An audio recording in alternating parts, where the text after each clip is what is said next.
All right, Miamians and listeners from around the world, welcome to another episode of Miami Global Net. We are back with our friends at the EACC, the European American Chamber of Commerce here in Florida with a new guest. We have Christina Slesinska. She's going to introduce our guest. So thank you again, EACC, for bringing us another wonderful guest. Hello, my name is Christina Slesinska. I'm the Executive Director of the EACC Florida. We're the Florida chapter of the European American Chamber of Commerce, a platform where Americans and Europeans connect to do business. EACC provides resources, education, and updates on regulatory and legal developments of relevance to the transatlantic business community. We organize events on issues of interest or constituency and offer unique connections and networking opportunities. We're very happy to partner with Miami Global Net and Alejandro Cervalli on this podcast series of deep dives focusing on big picture issues and how they affect transatlantic business activities. On this deep dive, we will be discussing taxation and how companies engaged in transatlantic business can navigate an evolving and increasingly complex international accounting and tax landscape. For this deep dive, our guide will be Olivier Sureau, an expert comptable diplômé in France and a certified public accountant here in Florida with 20 years of experience in international taxation. Olivier and two partners founded JADE Associates in New York and Miami, which is now part of the Fiducial Group with a presence in major US, French, and Latin American cities. JADE is a member of EACC Florida.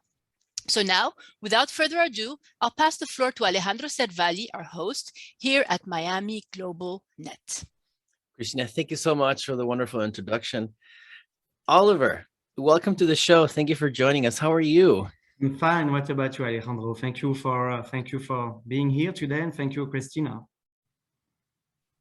Oliver, so before we jump in, tell us a little bit about yourself. Where are you originally from? So I'm from around Paris. So I'm a French. I was born in France like a couple of years ago, and I moved to the US in 2000, actually, end of 1999, beginning of 2000. And I've been living in New York for a couple of years and moved to Florida about 2004, 2003. And being in Florida, and I founded JADE back in 2003. And I love Florida. It's a great state to do business and, of course, to live. It's a really nice city. It's a really nice state. And, of course, Miami is a great city to be here. Awesome. Well, welcome. Well, I mean, you've been here for some time already, but it's great to have you. Thank you. So let's jump right into this deep dive of transatlantic taxation. So what are some of the key differences between the tax systems in the EU and in the United States? So many, of course, when we're coming from Europe, in Europe, we always thinking that everything's going to be more complex, like taxation in Europe or in each country. We have a big compliance, a lot of taxation. And when we're moving to the US, we're always thinking, especially French, German, Spanish, that everything's going to be more simple. And in fact, unfortunately, when moving to the US, we have a more and more complexity. And the main difference, I would say, between EU and United States is like the level of taxation. Why? Because we have what we call in the US a territoriality. What does it mean? It means that on the top, you have what we call the federal taxation, which is wherever you are in the United States, you're going to have to pay tax on it. Either way, on an individual side, on the business side, you're going to have to pay tax in the US. But the most difficult part is you have to pay a tax as well at the state level and sometimes in the city level. Meaning, for example, if you're living in New York City, on the top of the federal taxation, you have to pay income tax in the state of New York and in the city of New York. So companies that coming in the US or people coming in the US, at the end, when you're adding up all those taxation, it could be a huge difference. This is why it's very important to check where you want to settle your business, where you want to settle your family in the US. Because, for example, in Florida, besides the federal taxation, we have only the state taxation, which is kind of even low, but we're going to discuss about that after. But that's the main difference. So I would say complexity, and we're gonna talk about it later, but as well compliance is the main difference based mainly on the fact that we have different level of taxation in the US. So it's very important for people coming here to know this kind of, I would say, complexity before moving to the US.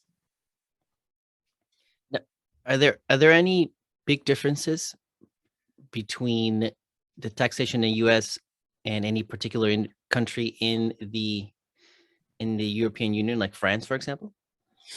For example, we have I would say corporate tax more and more, we are more closer and closer, meaning as a corporate tax rate, because for example, right now in the US, the current tax rate is 21% for corporate income tax at the federal level. I'm not talking about state level, but at the federal level, we have about 21% of tax. We might see a little increase with the new legislation that should pass at a point. But what has been said, we should be around 25% of the corporate income tax rate on an average. In France, for example, right now, we used to be at 33%, but we have been decreasing gradually the taxation in France. So right now, the current level of taxation in France is 28%, but it's going to go down to 25%. So I would say corporate income tax is kind of the same one, but the main difference is social taxes. Of course, in Europe, we have a lot of health insurance, protection, benefits, but the consequence of that is that we have more social taxes. If you are comparing, for example, France and the US, in the US, a business paying about between 8 and 9% of social taxes. An employee is paying between around 7 to 8% of social taxes in the US. In France, if you have an employee, you're paying 20%. If you are an employer, you are paying between 40 and 50% on the payroll that we are paying to you. So that's one of the key differences. When we're moving taxation, it could be even lower in Europe comparing to the US, because we have a lot of, I would say, sometimes more favorable deduction in Europe. But when you're adding up the social taxes, we are a much higher level of taxation in Europe. But be careful. The downside of this is we have a lot of advantage in Europe as an employee.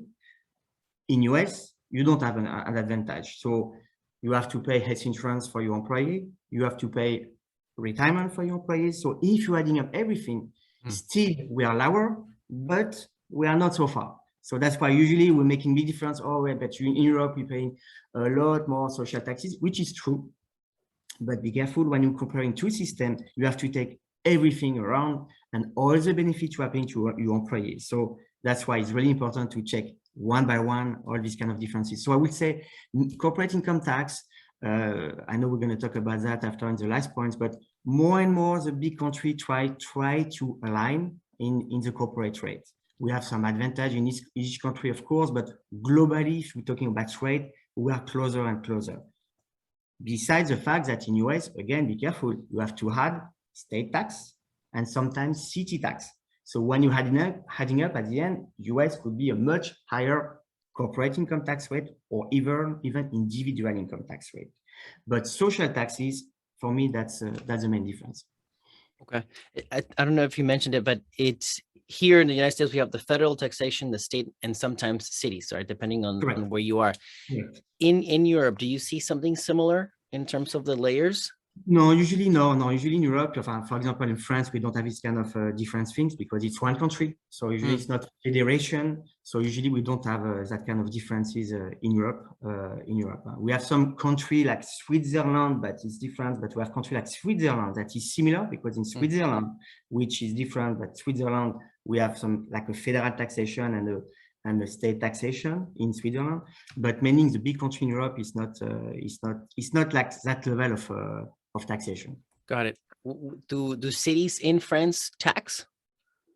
The city in France, no, they're not taxing. No, they're not taxing. They're paying property tax. You have to pay property tax or tangible tax when you're in a business. So tangible tax, for example, it's like if you have employees, if you have furnitures, every year you have to pay a percentage of the salary paid and a percentage of the furniture, the fixed assets you have in your business. But you don't have income tax in the city in France, as well that in the what we call region, we don't have income tax as well. So maybe that's the same kind of system in Europe, because of course, here in the US, it's a federation of states. So each state has a strict budget And the main income of the states are property tax and income tax. It's different in France because France have many grants receiving from the country. So that's the key difference of it. And as well, you have to remember in US, if we're talking about average in US, about 24% of the gross domestic product, the GDP, is coming from taxation. In Europe, it's about 38%. So in Europe, mainly because of the taxation, we can finance a lot of things in Europe. In US, it's different. We have a lot of private sector financing some investments. Got it. Cool. What would you say are some of the biggest challenges that companies that want to come to the US face with the US taxation? So I would say two kind of things. It's like when you're coming, like I was saying in the introduction, when you're coming to the US, you're always thinking it's going to be first more simple. And secondly, when you're coming to the US, you're always thinking that your business is going to be successful because you are successful in Europe. So first, the main challenging is like to find the right balance in your organization between, I would say, European executive and US executive. Never starting a business in the US by having only European executive. That's the main mistakes we're doing when we're coming to the US as a European companies. Second main challenge, I would say, it's financing. When you're coming to the US, you're thinking that you're going to be able to go to a bank, to go to somebody to say, okay, I want a line of credit. I want a loan to finance my business. Here in the US, we have what we call a credit history.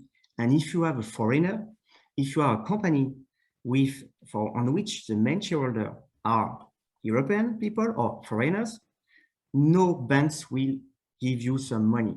So main challenge for I would say for the business coming here is for the financing. You have to make sure that you are a strong group that can finance your cash flow in the US, because you will not find any, I would say, financial incentive in the US from bank. You can find some incentive from the state of Florida, of course, from the state to boost your business, to help you, some tax credits, this kind of help, but you will not have some loan because you are a foreign business. And that's the main things usually when you're coming here.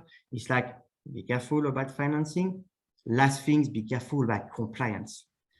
US is a compliance country. Whatever we're thinking when coming from Europe, we're thinking it's going to be simple. Believe me, I've been working in the two main systems for the past 20 years. US for me is the most complex tax system because of compliance. You have to report everything to the US government. If you have any foreign investment, if you have any foreign business, if you have any foreign account, we're going to talk about the FATCA after, you have to report. And usually when coming to Europe, we say, oh, it's okay, I forgot to report this kind of investment. The consequences are huge in the US because compliance, you cannot make compliance 1 year, 2 years after.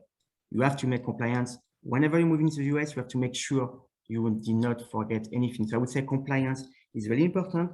Just to give you an example, in the tax cut job hacks that we got from the previous president, we got a new law called what we call GILTI tax. It's what we call global intangible low taxable income. What the main things for that kind of tax was to say, okay, we want to help business in the US moving back the money in the US. So guys, if tomorrow company like Apple have some big accumulated earnings in one of the subsidiaries, for example, in France, what's that law say? Okay, you can repatriate your earnings without paying any income tax. So any tax on dividends, you're going to move back to the US. But the downside of it is say that in the future, any income you're going to make outside of the US, even if it is through a subsidiaries, if in this country, you're going to pay less than 90% of the current corporate tax in the US, you're going to have to pay the difference in the US. And that's why we call in our business GILTI tax, because it's really a GILTI tax. And a lot of business moving from Europe to the US, they don't realize that sometimes they might be subject to that GILTI tax because they have foreign entities and they have a US business. And that one, it's a huge thing. We have so many, even big business moving to the US, forget that law, and they don't report that kind of income, and they have to pay a lot of tax on it, and they potentially they could face a lot of penalties. So we have a more and more complexity, and on the next legislation, we're expecting to have even more complexity on the international part. And remember, US part is one thing, but international part, international taxation is a huge complexity in the US. And for the past 5 years, it has been more and more complex. Even the previous administration and the current administration, they have the same vision on that side. They want to have more and more complexities. They want to make sure they can make more and more money on international transactions. So European business moving to the US, they have to face that challenge as well. You mentioned financing at the beginning. Does the challenge of finding financing vary by the company's size? I want to say that maybe a more established company that comes here has a reputation already in their country, that maybe a larger bank who has presence in that country could give that. You're right, Alejandro. That could help you, but at the end, they're gonna ask for kind of guarantees, like a letter of credit from the foreign bank to make sure that you can have that loan. But believe me, it's going to be really, really complex, because even in our biggest clients, it's a huge complex. And second things, right now, if you want to make a loan in the US, a business loan, current rate, let's say it's about 6%. Europe, if you want to make a loan, it's less than 1%. And I'm talking about business. So in Europe, if you are a business, you can finance your activity basically without paying almost any interest, meaning that only less than 1%. Imagine, so I'm financing in Europe an activity, I'm paying 1%. In the US, even if I'm successful, the cost of financing is huge, 6%. And remember, the federal bank rate are even lower in the US compared to Europe, but the rates that have been practicing the bank is much higher in the US. So the cost of financing is really important as well, because you're right to point that you could be successful, but after, when you're going to see the level of financing, the rate, the interest rate in the US, some people are going to say, okay, I'm going to try to have a financing with my bank in France, in Germany, because it's less than 1%. Even I have one client, I think it was in Germany, it was 0.25% rate. Imagine, which is like for free. We're giving you money for free, basically. That's the main difference as well, if you want to invest here and have leverage with financing. I almost feel like startups should go to Europe to get financing. No. Ay. That's cool. So let's talk a little bit about FATCA, which is the Foreign Account Tax Compliance Act, right, which affects a lot of people. But can you tell us a little bit, what is FATCA? So FATCA, that's a law that was passed by President Obama in 2011. And basically what says that law, the goal of that law is to force any foreign bank accounts on which any US person has a bank account on this kind of banks to report automatically to the US government all the information about these bank accounts. So that was the goal of, we want any bank outside of the United States where there is banks accounts owned by US person to report automatically. This is really important on the term automatically, because usually when you have agreement between countries, it's if any country asks the other country, they provide the information. In that law, it's like automatically every year, the bank has to report, the foreign bank has to report to the US government. And we have about, I would say I think as of today, it's about 120 countries passed an agreement with the IRS for the FATCA. So if you're in Switzerland, Singapore, Hong Kong, Panama, Bahamas, all those countries, those banks have to follow that laws. Really important. It's almost all the countries sign an agreement with the US government. A lot of people are saying, no, we don't have to sign an agreement. They sign an agreement. And the things of it, really important that Europe at the beginning was against FATCA because they said, we don't want to promulgate FATCA. After that, they say, okay, it's a good idea, but we want reciprocity, meaning that if our bank giving you information, we want US bank to give us information.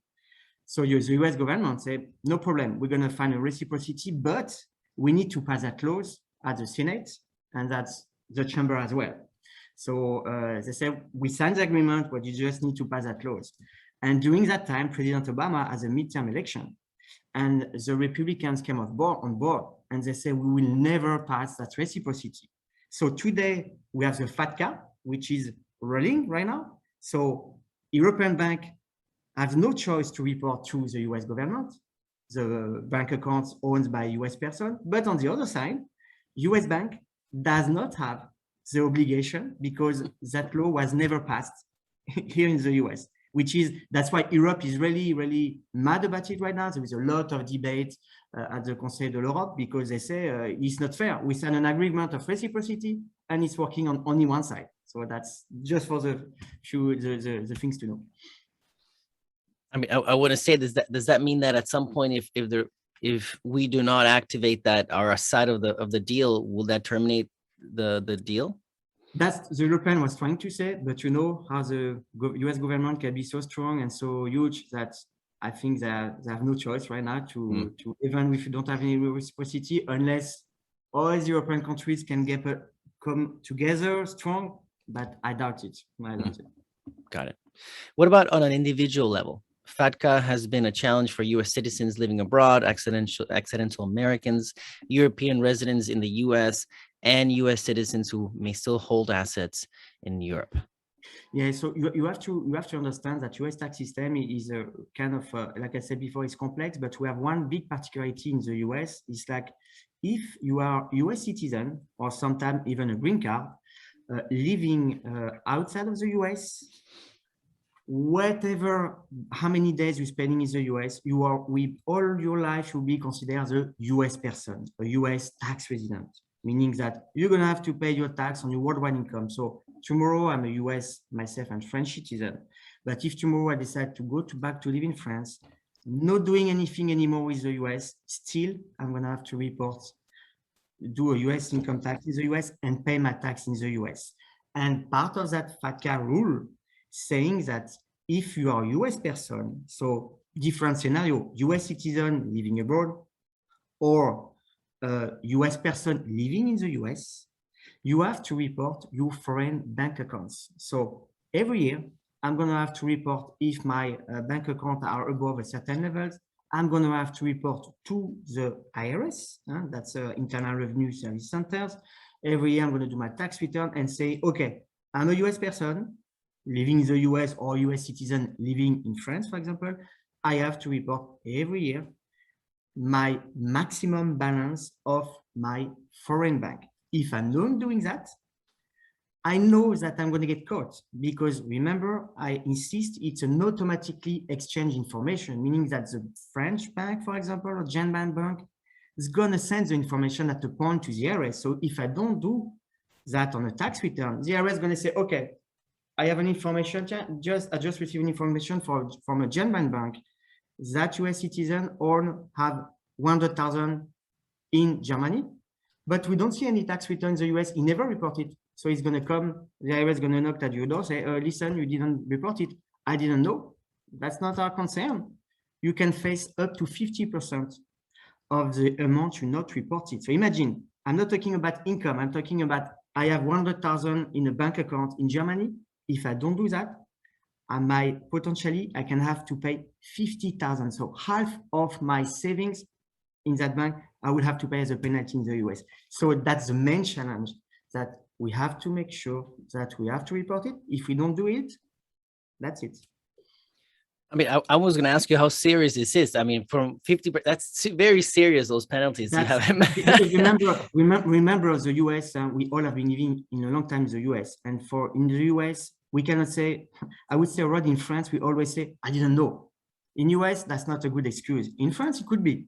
But in the US, didn't know, it's a lying, it's a lying. Even if you don't know, you lie, not intentionally, but you lied at the end because you did not report to the authority. So it could be really serious because you could face monetary penalties.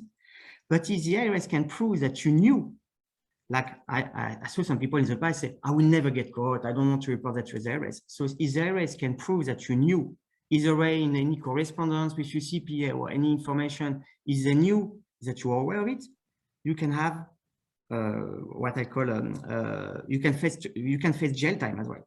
It's really serious, you know. For a small like anecdote, remember that a guy like Al Capone, we all know Al Capone.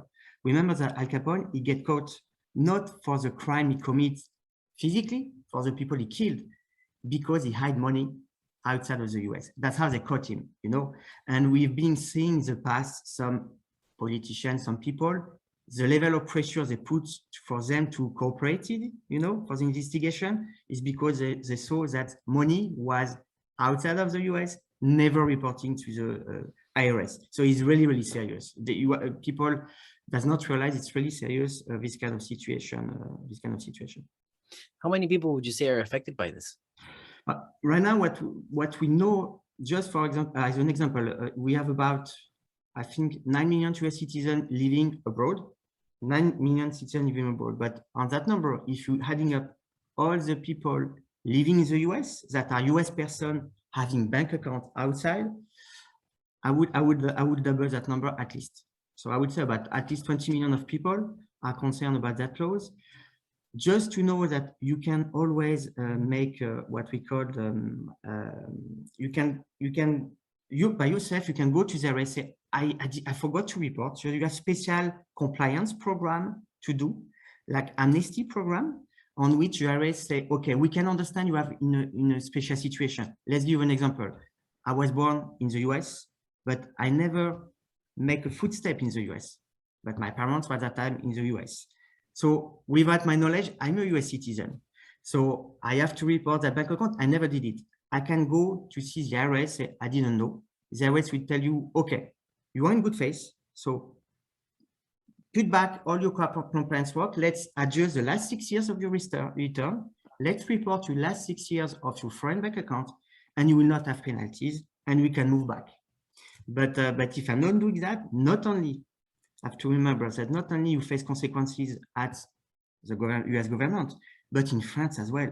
Remember, in France, potentially the bank, all the countries that signed the FATCA agreement, all for the bank, if they're not in compliance, they are not report, they face huge penalties, meaning that right now we have many banks in Europe saying, oh, you are a US person, we don't want you anymore. You cannot have a bank account, you cannot invest, you cannot do anything. Imagine, I'm a French guy, I was born in US, but I didn't know. The bank will tell you, you living in France, you never met a footstep outside, you cannot do anything in France because you're a US person. So we can have a bank account because it's so complex for the bank. We can face penalties. We don't want to do that. And you cannot invest in any European securities, stocks, or these kind of things. So the consequences as well, it's huge because as a US citizen, not only I have to report, I can have penalties, but the bank is going to tell me we don't want you anymore as a client, which is right now, it's a huge problem. It's a huge problem for many, many people, even for people that are going to move back. Like, let's say I've been living my sense for 20 years in US. I became a US citizen or US green card. I go back to France. Potentially, I don't have a lot of options to open a bank account or to make investment in France, even if I'm going to live in France. That's why it's an issue. Hopefully, what we hope that the European bank or all the banks are going to be more and more flexible, meaning that they're going to get more and more used to do the compliance work. So hopefully, maybe we're going to have more flexibility. But it's an issue. It's an issue, and honestly, even the bank are completely paranoid. Paranoid about that because they're always thinking, "Oh, US person, we don't want you. Oh, you have a visa? No, but I just have a work permit for the US for going 1 month per year. No, we don't care. For us, you're a US person, we don't want you as a customer." So that's potentially that's why it's really important to make sure you have people know the laws, the tax law, because you have to do that on a yearly basis. Report all your bank account, Are you foreign investment like security stocks? Because you can have penalties. So I know that we're running out of time. I have one more question for you. I know that at the international level, there's been new agreements and proposals regarding tax regulations. Can you share with us one of them? Yeah, so as you know, we have a lot of tax competition in the world between countries that try to have business coming in the country. So they're trying to attract with a lower corporate income tax rate. We have a lot of issue with offshore companies that the companies in US or Europe do setting up some business in offshore companies to lower their taxes. So basically, what main country have decided is to stop tax competition or minimize tax competition and push the business in the countries to pay tax in the countries and not setting business in the other countries to avoid taxation, is to create a minimum taxation of 15%, like saying that all the countries who signed that agreement, which is a lot of countries, mainly almost all the countries, decide to say, we engage by signing that agreements that to impose a minimum corporate income tax of 15%. 15 is a level of taxation that most countries thinking that doing that is you're not going to a country to pay 15% and save only 5% of tax. So that's why they decide, and it was like a really historical because it's the first that main countries say, okay, we are saying that we are engaged and we're signing an agreement to state that we're going to have at least a 15% corporate income tax rate in our country. And that's the main goal of that legislation, again, is to avoid tax competition between all those countries and avoid, of course, pushing business evade paying taxes in the country where they're actually making business, having the customer, and especially right now with all the digitalization of the economy, a lot of startup or a lot of companies not paying tax in the country where they're making business. So that's why it was really a first huge step. That was a lot of we saw in the media. It was an historical step. We don't know yet how it's going to be done, the way it's going to be done, but it's a huge step having a 15% minimum tax, meaning that less tax competition and pushing business to pay tax in the country where they're making business actually. Oliver, Christina, thank you so much for spending the time, Oliver, with us and explaining this very interesting topic of taxes, which is what is the saying? Two things are guaranteed: death and taxes. That's true. Right. So it's very important. Very important. Oliver, thank you for joining us. I'm going to hand it over to Christina, the Executive Director of the EACC, for some closing comments. Yeah, thank you, Alejandro. I agree. I mean, I actually never expected what many would consider a very dry topic, that of taxation, to lead us to Al Capone, accidental Americans, fat cats. So it was a very interesting conversation. So thank you. Many thanks, Alejandro. So again, for inviting EACC Florida to partner with Miami Global Net on this last deep dive of our series on taxation, and many thanks to Olivier Sureau from JADE Fiducial here in Miami for very generously sharing your insights and expertise with us. So you can find further details about our guest at Miami Global Net and EACC Florida in the podcast notes. Please check EACC Florida's website for upcoming programs and information on how to join and subscribe to Miami Global Net to find out more about Miami's international community. Thank you very much.